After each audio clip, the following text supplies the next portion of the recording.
Bonjour à tous, bonjour à toutes. Cette semaine, c'est une émission spéciale recharge que nous vous proposons. A-t-on assez de bornes en France? Quelle technologie trouve-t-on sur les bornes pour mieux gérer sa consommation d'électricité, par exemple? Et puis, en 2030, comment la recharge intégrera mieux le véhicule au sein de notre réseau d'électricité? On va creuser tous ces sujets dans En route pour demain. En route pour demain, présenté par Pauline Ducamp sur BFM Business et Tech & Co.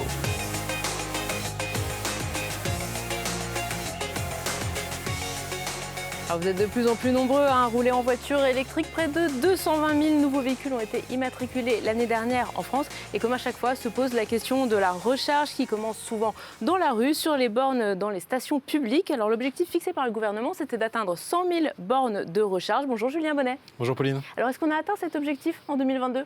Et non, pas encore. Donc on n'est pas encore aux 100 000 bornes, donc l'objectif qui a été formulé en octobre 2020. On était à un peu plus de 82 000 points de charge au 31 décembre 2022, donc selon le dernier rapport de l'AVER.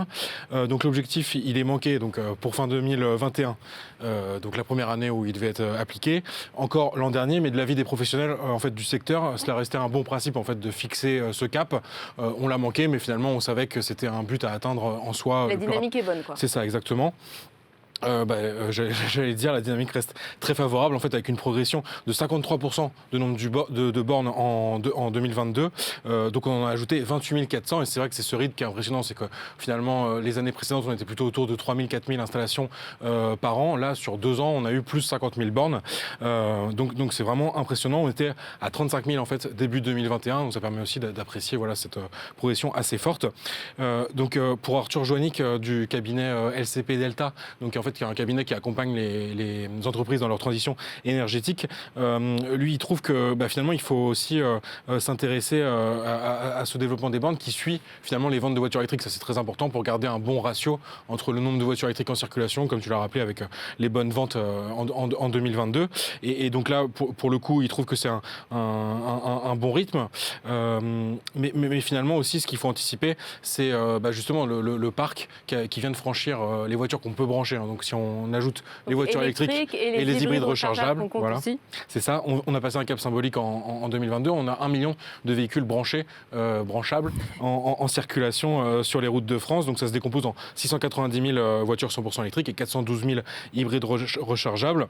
Et donc finalement, voilà, c'est des gens qui vont forcément chercher à se recharger. Mais ce qui est intéressant de regarder, voilà, c'est ce réseau aujourd'hui, de quoi il est constitué en termes de puissance. Oui, est-ce que c'est de la recharge pour de la recharge rapide, voilà, pour de la recharge plus lente? Et en fait, finalement, pour l'instant, il est encore massivement constitué de bornes assez lentes. On est 35% de points de charge qui sont à moins de 7,4 kW, donc on parle vraiment de recharge lente, et 53%, donc vraiment le gros du parc, qui est entre 7,4 et 22 kW. Donc après, il sera intéressant, bien sûr, de voir comment va se développer la charge rapide. Et aussi, il est intéressant de regarder la disponibilité du réseau.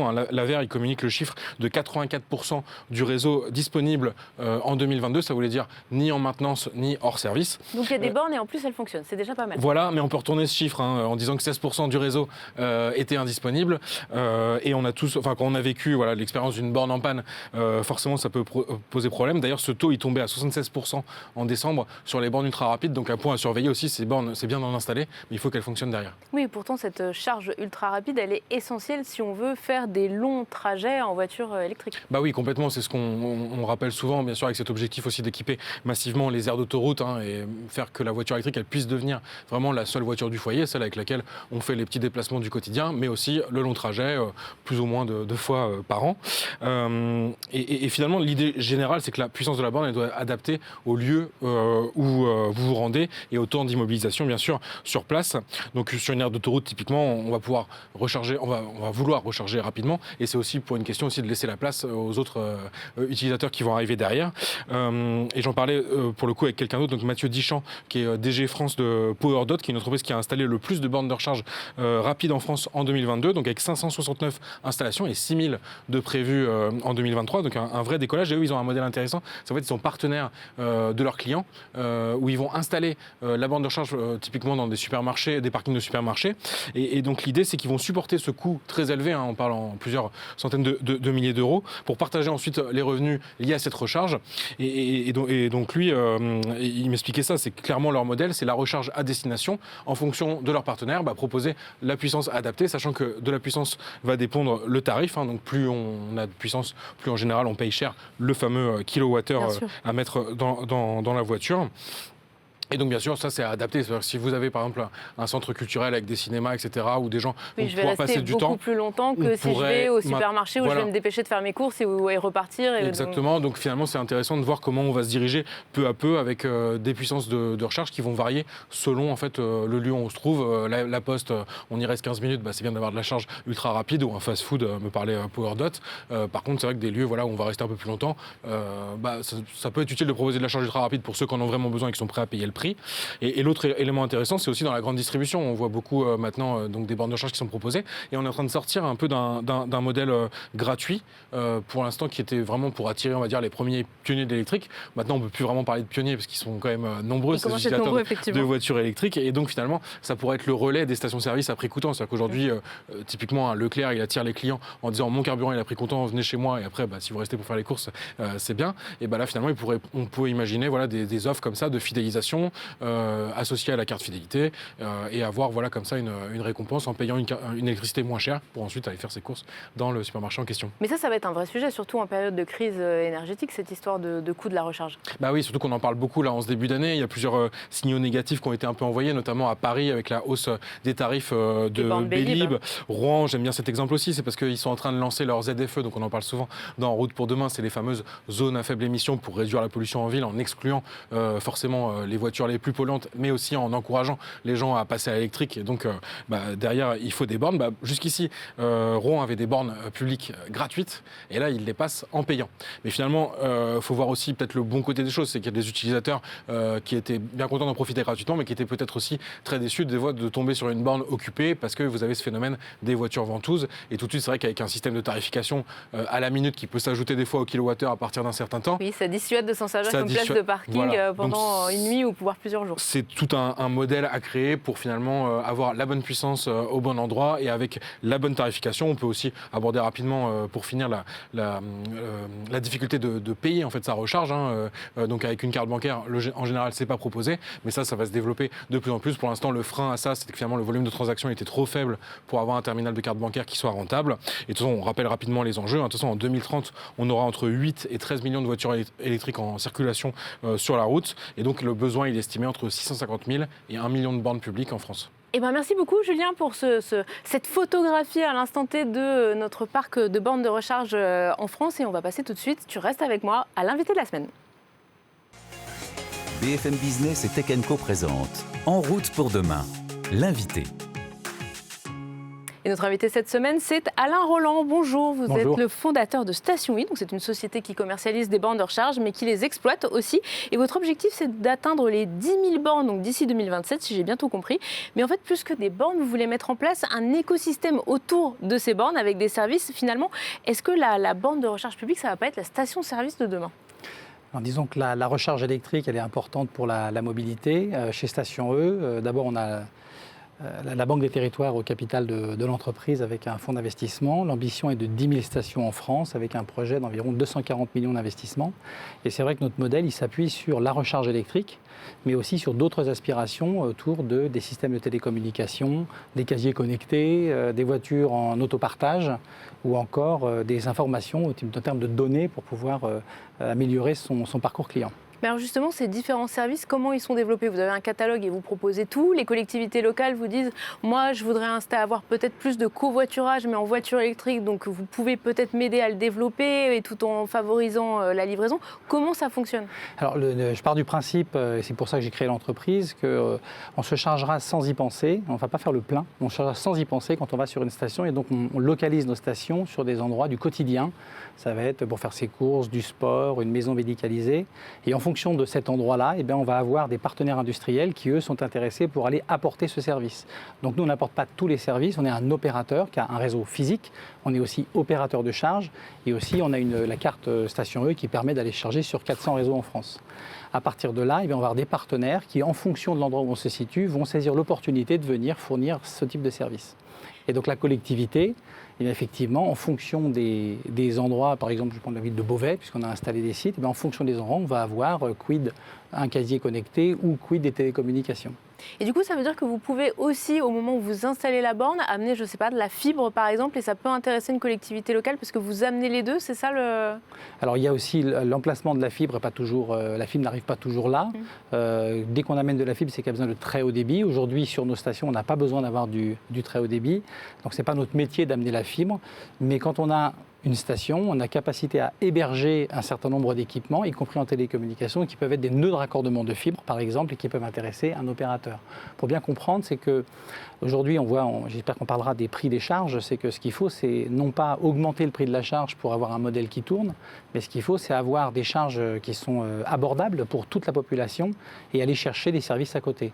Comme Édouard Leclerc, il a ses magasins, ils vendent de l'essence à prix coûtant et à côté, il a d'autres services. Et ça veut dire que du coup, d'autres opérateurs qui vont se servir de votre borne pour eux développer vos services, vont vous payer une redevance justement quand vous arrivez à proposer un tarif de charge qui soit pas trop élevé, sachant qu'on en parle beaucoup dans cette actualité de crise énergétique. Alors bon, c'est important parce que le développement durable, c'est écologique, économique, mais surtout social. Donc tout 2023, d'ailleurs, station, vous verrez, on restera à 5 € les 100 km. C'est-à-dire en gros, 1 litre d'essence, c'est 2 kWh, pour vous donner à peu près une ordre d'idée. Et donc on va rester à ces 5 € les 100 km qui sont largement en dessous du prix de l'essence, qui est aujourd'hui pour 100 km environ, même encore aujourd'hui, 13-14 €. À partir de là, les industriels en fait, qui sont intéressés pour venir en fait, nous achètent un service et donc on est là pour superviser leurs équipements. Par exemple, de l'autopartage, on va être capable d'avoir un opérateur d'autopartage sur lequel on va pouvoir lui donner des informations sur la qualité de son service. On sait qu'aujourd'hui, la plupart des recharges elles se déroulent à domicile ou sur le lieu de travail, environ 80-90% des recharges. Pour vous, c'est réaliste le modèle où finalement un particulier, il n'a pas de solution de recharge soit à domicile, soit au travail, et il passe par un réseau public pour se charger au quotidien ou comme on va à la station-service faire le plein? Alors c'est comme tout, quand on est en appartement, il y a quand même une grosse partie de la population qui est en appartement. On a le droit à la prise, donc on peut mettre un chargeur dans son garage ou un parking quand on a un. Si les prix sont très très intéressants, on va se retrouver, je pense, avec une grosse partie de clientèle en fait, qui vont finalement pas s'embêter pour avoir des chargeurs chez soi, mais aller directement se charger en ville à des prix qui soient complètement digestes par rapport à ce qu'on peut voir sur les autoroutes aujourd'hui. On l'a vu, on en parlait tout à l'heure avec Julien, Bélib par exemple qui à Paris a fortement augmenté ses prix. Vous nous dites on reste sur nos 5 € les 100 km. C'est parce que vous avez négocié avec les opérateurs énergétiques, avec les énergéticiens pour conserver ce tarif. Ce sera par exemple si j'ai la carte j'aurai ce tarif là, mais si je ne l'ai pas je paierai plein pot. Comment ça va s'articuler? Disons qu'on a, avec l'augmentation du prix de l'énergie, on a vu que les marges diminuaient. Notre objectif, ce n'est pas d'avoir absolument des marges sur l'énergie, c'est d'avoir un écosystème sur lequel on va pouvoir avoir, par habitude, encore une fois, la population a 4 aspirations, c'est je veux pouvoir me déplacer pas cher, simplement, je veux pouvoir communiquer avec mes téléphones, mon smartphone, etc. Je veux aussi de temps en temps, pour les plus jeunes, je veux pas de voiture, je veux en pouvoir en louer une ou aller au casier connecté ou encore avoir des informations. Si on prend ce système dans son ensemble, on voit que finalement, on équilibre un modèle beaucoup plus facilement que ceux qui sont contraints d'aller mettre des prix beaucoup plus élevés. On en parlait aussi sur la difficulté des fois à payer sa recharge par rapport à un plein en station-service qui peut être simple à faire. Vous, votre regard là-dessus, c'est vous pensez proposer une possibilité de payer par carte bancaire ou vous restez sur la solution du badge? Ce qui est important, c'est que les chargeurs qu'on met, alors d'abord, ça coûte absolument rien à la collectivité puisqu'on prend tout en charge, y compris le raccordement et l'exploitation. Donc on met des chargeurs qui chargent les voitures toutes à la même vitesse. Les chargeurs dits DC, et on rajoute le TPE évidemment sur tous nos chargeurs. Bien évidemment qu'on a une carte station E, d'abord il faut pouvoir se déplacer avec cette carte partout en Europe. Nos stations elles acceptent aussi toutes les cartes de tous nos collègues, pas forcément que des concurrents, et donc on a plutôt une logique de partenariat, une logique nationale, d'opérateurs, là où aujourd'hui je pense que ce qu'il faut c'est arrêter de penser qu'on va à la pompe électrique. Voilà. Cet objectif des 100 000 bornes, parce qu'on en parle, on fait un peu le décompte tous les 6 mois dans Route pour demain pour voir où on en est, c'est un bon objectif ou finalement c'est pas tant ça la question que d'avoir des bornes de recharge rapide sur les longs trajets et finalement pour le reste on est déjà bien équipé, notamment parce que beaucoup de gens rechargent chez eux? Il faudra beaucoup de stations. Alors l'autoroute est particulière puisque c'est une charge de nécessité puisqu'on va à un endroit, donc on est obligé de se charger au milieu et donc rapidement. Et on va payer les charges comme on paye un sandwich à ses enfants beaucoup plus cher sur l'autoroute que si on était en ville. Et puis à côté de ça, il va falloir de l'ubiquité, il faut avoir des bornes partout. Je crois beaucoup plus à un très grand nombre de bornes qu'à des hubs de concentration de voitures. Donc pour vous, il faudrait des bornes à peu près partout, voire comme on pouvait le voir sur des places. Il faudra plusieurs centaines de milliers de points de charge en fait pour les véhicules. Puis il y a quand même plus de 30 millions de véhicules privés qui vont passer à l'électrique d'ici 15 ans. Mais vous verrez que ça va encore évoluer. On achètera une voiture ou on louera une voiture avec des kilomètres comme on a un téléphone avec des gigas. Donc vous verrez que ceux qui vendront ou qui loueront les voitures ne seront pas forcément les mêmes. Et c'est pour ça que les constructeurs vont faire du service. Et donc ils veulent ajouter du service dans la voiture, là où la voiture elle est un petit peu différente. Voilà. Écoutez, merci beaucoup Alain Rolland d'être venu sur ce plateau aujourd'hui. Et on reste dans le monde de la voiture électrique avec notre essai. C'est le deuxième volet de notre série sur les technologies qui arriveront bientôt dans nos voitures du quotidien et notamment dans nos voitures sportives pour ceux qui ont la chance d'en avoir une. Ces voitures, elles passent aussi au 100% électrique. Julien, avec Jean-David Duard, tu as fait l'expérience sur circuit avec des modèles Audi. BFM Business et Tech & Co présente En route pour demain, l'essai.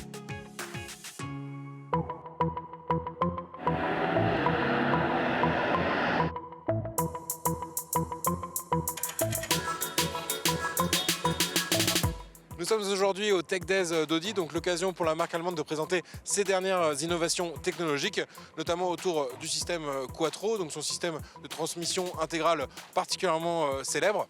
Mais nous, on a plutôt choisi de se concentrer sur un aspect tout d'abord sur la conduite sportive, qui est bien sûr dans l'ADN de la marque Osano depuis bien longtemps. Donc l'enjeu il est assez simple, c'est de convaincre les utilisateurs de ce genre de véhicule à ma gauche, donc la R8 très célèbre, et donc plus généralement les utilisateurs de voitures thermiques sportives, de passer eux aussi à l'électrique avec la voiture à ma droite, donc la RS e-tron GT en l'occurrence donc chez Audi. C'est parti pour cette double expérience sur le circuit Paul Ricard avec comme instructeur Christopher. Après quelques tours à bord de l'Audi R8, donc on retrouve finalement les sensations bien connues, notamment en termes de sonorité moteur et même d'accélération sur ces modèles très sportifs à essence.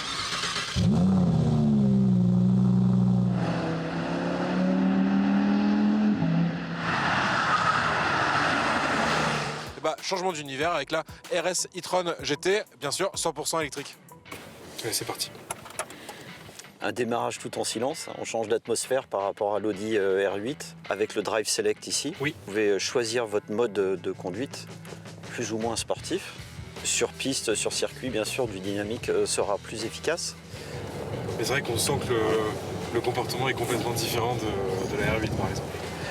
Oui, alors malgré on va dire un surpoids par rapport aux véhicules thermiques de la gamme, on bénéficie d'une voiture qui est très basse, avec un centre de gravité très bas et une répartition des poids aussi qui fait qu'on a beaucoup d'efficacité sur circuit. Donc là, on a la grande ligne droite où on peut profiter d'une accélération qui est identique aux véhicules thermiques et surtout au niveau du couple moteur. Vous voyez, on atteint les 260 déjà, à 265. On va prendre les freins très légèrement. On va se servir du freinage régénératif avec un véhicule comme ça sur circuit ou c'est vraiment frein, accélérateur? Alors sur circuit, évidemment, on peut garder la performance avec du frein et de l'accélérateur. On peut aussi lever l'accélérateur un petit peu plus tôt pour avoir un petit peu de récupération. Mais si on cherche la performance, il faut quand même utiliser les freins, tout le potentiel des freins. Et puis il y a quand même une sonorité qui est artificielle mais qui apporte quelque chose quand même en termes de sensation, je trouve. Oui, tout à fait, on a quand même une petite sonorité, même si on est dans une ambiance beaucoup plus silencieuse. Et vous avez ressenti le mode dynamique, dès que vous avez posé le pied sur l'accélérateur, il y a tout de suite du répondant. BFM Business et Tech & Co présente En route pour demain, l'invité. Allez, on termine cette émission spéciale recharge avec un peu de prospective. Et cette semaine, Renault et le CEA ont dévoilé un chargeur embarqué bidirectionnel. On va tous vous expliquer, vous inquiétez pas. C'est une innovation technologique qui va arriver en fait d'ici la fin de la décennie dans la gamme Renault. Jean-François Salessi, bonjour. Bonjour. Vous êtes directeur de l'ingénierie avancée chez Renault Group. Alors concrètement, qu'est-ce que ça va changer, ce nouveau chargeur, quand ça arrivera dans nos voitures ? Alors en fait, on a sur le marché dès aujourd'hui avec les Mégane E-Tech un chargeur de 22 kW qui permet de charger rapidement nos merveilleuses Mégane, que je vous recommande d'acheter.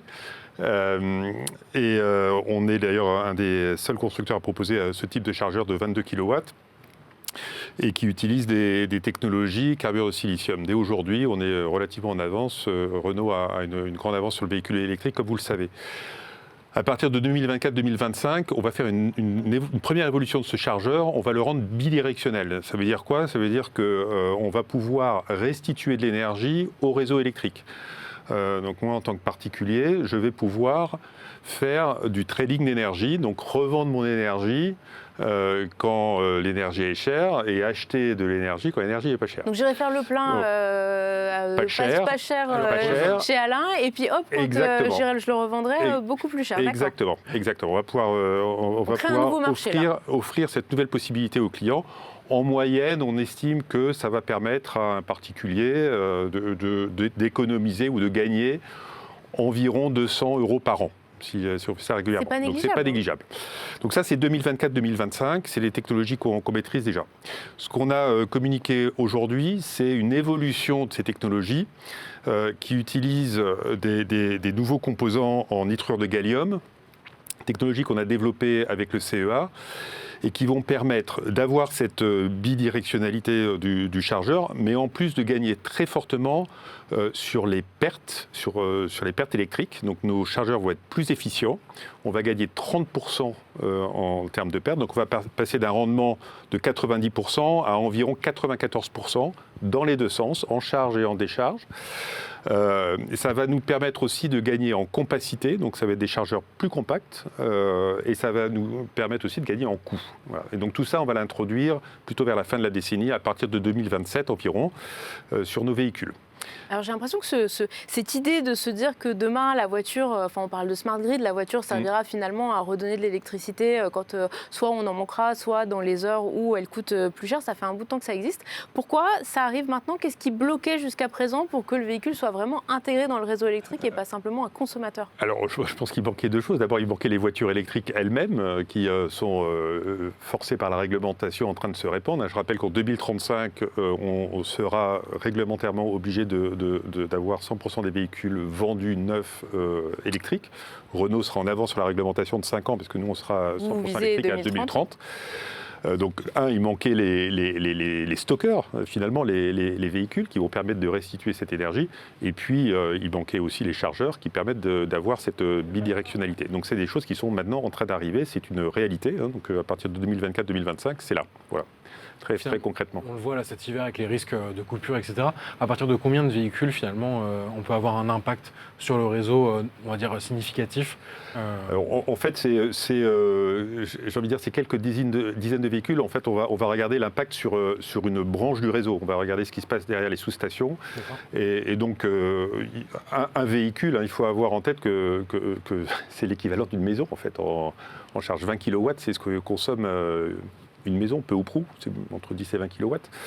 Donc vous mettez quelques dizaines de véhicules qui poumonnent sur le réseau, qui restituent l'énergie.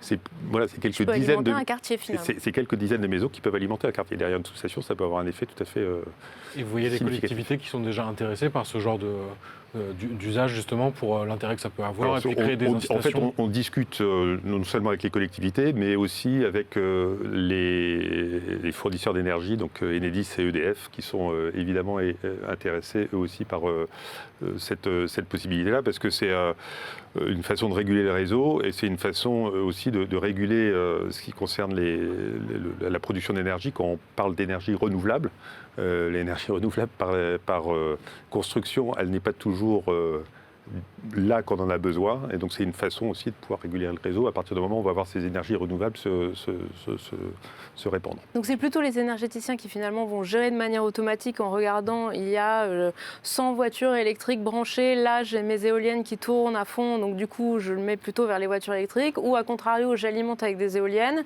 mais là il n'y a pas de vent, du coup je déclenche mes voitures électriques. C'est une très bonne question. En fait on va avoir différents modèles, une granularité qui va différente. Donc oui, il y a ce modèle où on va être en relation avec les énergéticiens, mais il y a aussi le modèle où en tant que particulier, je vais pouvoir alimenter ma maison tout bêtement. Et donc réduire très concrètement ma propre facture d'énergie en restituant de l'énergie pour alimenter ma maison. Donc, et ça, je pourrais le faire comment? Avec mon smartphone, en le programmant par les outils de programmation et logiciels qu'on fournit autour des systèmes de recharge, évidemment. Oui. Et c'est la même technologie que les constructeurs qui proposent du V2L, c'est-à-dire la possibilité d'alimenter des appareils électriques de après, il y a aussi il y a la micro-alimentation où on y travaille aussi, donc en particulier sur des véhicules utilitaires où on va pouvoir alimenter les outils. Donc l'artisan qui a besoin de réalimenter ses outils électriques, qui se répandent de plus en plus, pourra le faire à partir de la batterie du véhicule. Absolument. Absolument. Est-ce que ça complexifie est-ce qu'il faut une batterie particulière ou est-ce que ça demande d'imaginer des batteries plus grosses ou pas forcément? Pas forcément. Non, pas forcément. La technologie batterie, on la veut aussi efficiente que possible en termes de densité d'énergie qu'on va pouvoir stocker dans la voiture ou dans la batterie. Mais voilà, il faut une chimie qui soit capable de ce qu'on appelle de cycler, de charger, de décharger autant de fois que possible. Mais ça, on y veille déjà. Non, la technologie particulière, c'est la technologie du chargeur qui est à bord du véhicule et qui permet ce dialogue bidirectionnel. Et donc là, le chargeur qu'on est en train de développer avec le CEA, il est vraiment très innovant. Il y a une maîtrise autour de ces composants large bande en nitrure de gallium qui est maîtrisée par le CEA. Il maîtrise aussi les algorithmes de pilotage de ce type de composants. Je ne l'ai pas précisé d'ailleurs, on travaille aussi sur ces sujets-là avec ST Microélectronique. Oui, parce qu'il y a beaucoup d'électronique embarquée forcément qui nous fournit ces ce type composants. Et donc, c'est vraiment ces technologies de chargeurs qui vont permettre ce dialogue en charge et en décharge avec autant d'efficience que possible. On veut une fois encore réduire les pertes et avoir une efficience à 94% sur nos chargeurs à l'horizon 2027. C'est 11 brevets au total qui sont déposés sur cette innovation qu'on a communiquée aujourd'hui et j'en suis très fier. On le fait avec le CEA. Hâte du coup de pouvoir l'essayer en vrai. Merci beaucoup Jean-François Salissi d'avoir été avec nous aujourd'hui pour cette émission spéciale qui est consacrée à la recharge. En route pour demain, c'est déjà fini. Merci à tous et à la semaine prochaine. En route pour demain, la mobilité sous toutes ses formes sur BFM Business et Tech & Co.